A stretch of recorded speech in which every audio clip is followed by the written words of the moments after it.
I think when a lot of people hear the term alchemy, they think about turning lead into gold, and they kind of scoff at it. You know, somewhere inside of a little chemistry class or an intro, they probably learned one time that alchemy is the attempt to turn lead into gold, and these old philosophers would try and do it in the Middle Ages. They were very unsuccessful, but they created a lot of chemicals that ultimately gave birth to the scientific revolution. Unfortunately, what we have is a lot of what we call puffers or false individuals who kind of gave alchemy this reputation. It's never really recovered from it. I like to put alchemy to a modern individual this way so that it becomes understandable. It's that alchemy is the art and science of transformation. If energy can neither be created nor destroyed, it can only change form, which is to say transform. Alchemy is the art and science of transformation. Then basically what alchemy offers us is an understanding of the universe, the science of understanding the way that transformation works, and then the art of being able to put that into practice.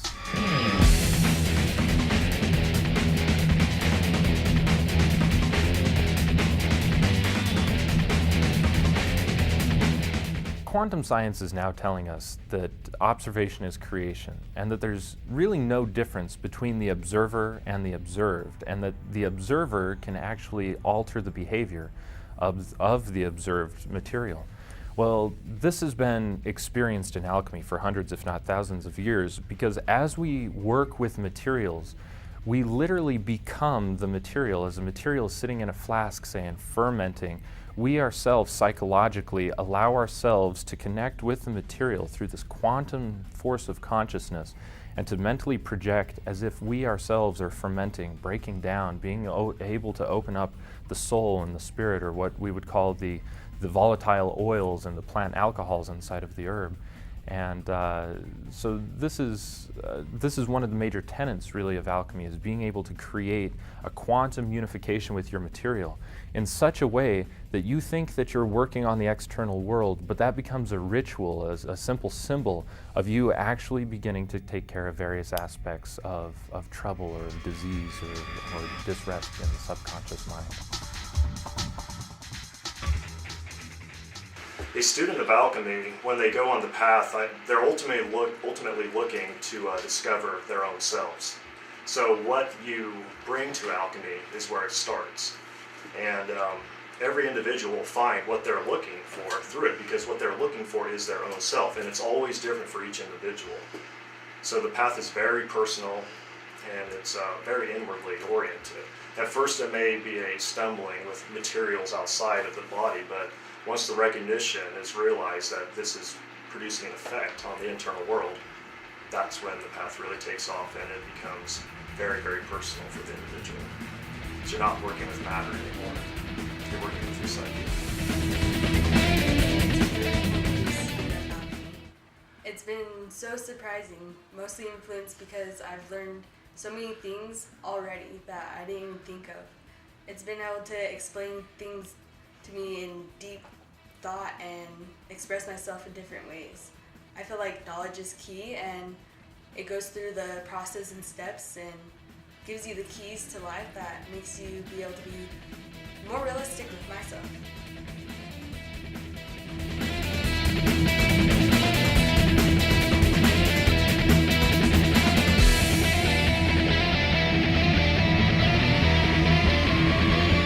Well, in the 21st century, the application of alchemy is actually really broad. In a time where our medical facility is only looking at allopathic medicine and the cause and effect of electrochemical response in the brain, what alchemy is beginning to bring back to the modern culture is the understanding of this multi-dimensional sense of the self. We understand through modern science that the cause of many diseases are psychosomatic, or that they originate with thoughts and emotions. Well, by speaking about the astral plane, alchemy begins to do the same thing, and we work on multiple different planes that we call multi-dimensional, because there are various subtle energy forms that we can't see, but that are clearly there. We can't see our thoughts, we can't see our emotions, but they're still there, and they very much so impact our physiology, our state of being, and all of these other things. Well, alchemy shows, and it has a very specific method for how to go into materials and begin to open up these aspects, these multidimensional aspects of the materials, in order that we can create profound medicine. Alchemy in the 21st century seems to take on the connotation of some sort of laboratory operation that is some sort of precursor to what chemistry is now today.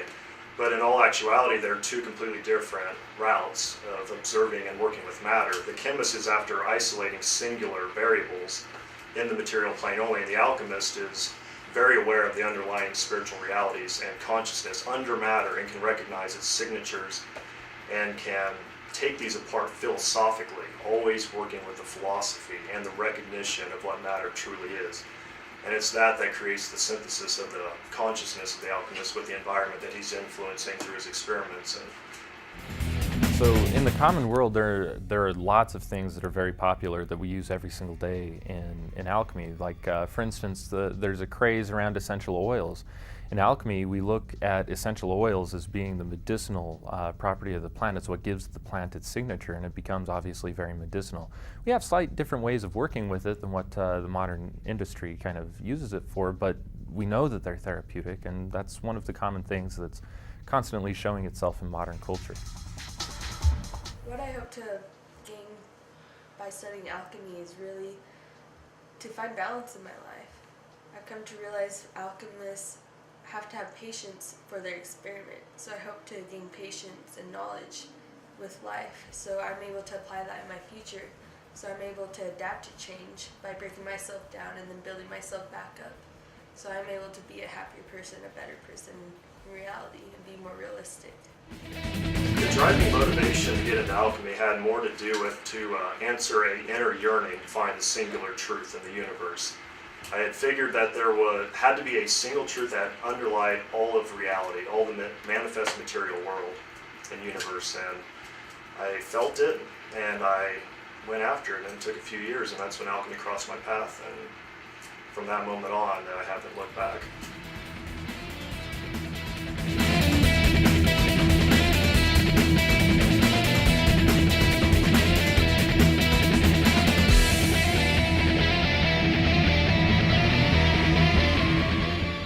Well, no, alchemy isn't magic. There's a tendency to think that, and many alchemists do perform magical practice with it, but that's a personal choice. Alchemy is not a religion. It's not a spiritual practice. What it is it's a philosophy of the natural world and of the natural universe. It shows us how materials move from one state to another, and it tells us how to take anything from its basest state and to move it to its most exalted or most perfected state, and then how to use that most perfected state in the application of what we would call spagyric medicine in order to begin to treat the physiology, to treat the mind, to treat the emotions, and other aspects like this. So it's not magic. It may produce magical results, but when you get in, you perform the lab work, and you see how it works, you'll find that there are no tricks, there are no mysteries in the way that we conceive them. There are only laws and causes and bases that I think alchemists understand than most people would give them credit for. The reason I have a passion for alchemy now is that I endeavored on the path for a while, and it instantly started producing results within my consciousness. I was able to find a philosophy that, when translated to modern terms, absolutely described the universe, and I could find that same synthesis found throughout all religions, philosophies, and whatever. And then at that point I could realize that there had to be an underlying intelligence. So that led me to realize that consciousness was a singular truth, and that was one of the first obstacles to realize, and then that opened up further doors. The biggest eye-opener for me from studying alchemy has been the sequence, the pattern that everything's connected. The universe, nature, us, ourselves. And when you really apply yourself and get into alchemy, I feel that you're able to connect yourself to those resources. Alchemy is all about transformation, and I feel I'm looking forward to the future because I feel when I really connect and apply myself, I'm going to be the person I really want to be, not what everyone else wants to see.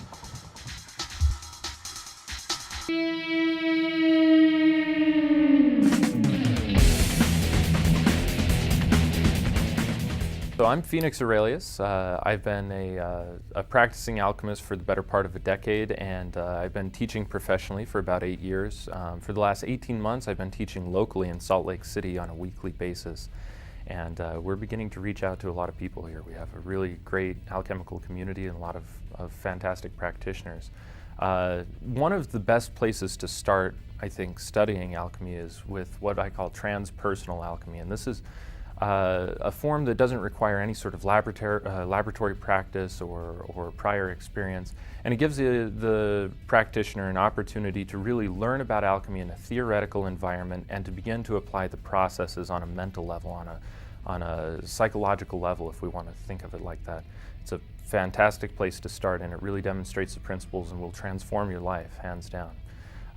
For folks who want to get into alchemy, I would love to be able to talk with them and see what's in their area. And if they're here in Salt Lake City or would like to come out and study with them, I'd love that too.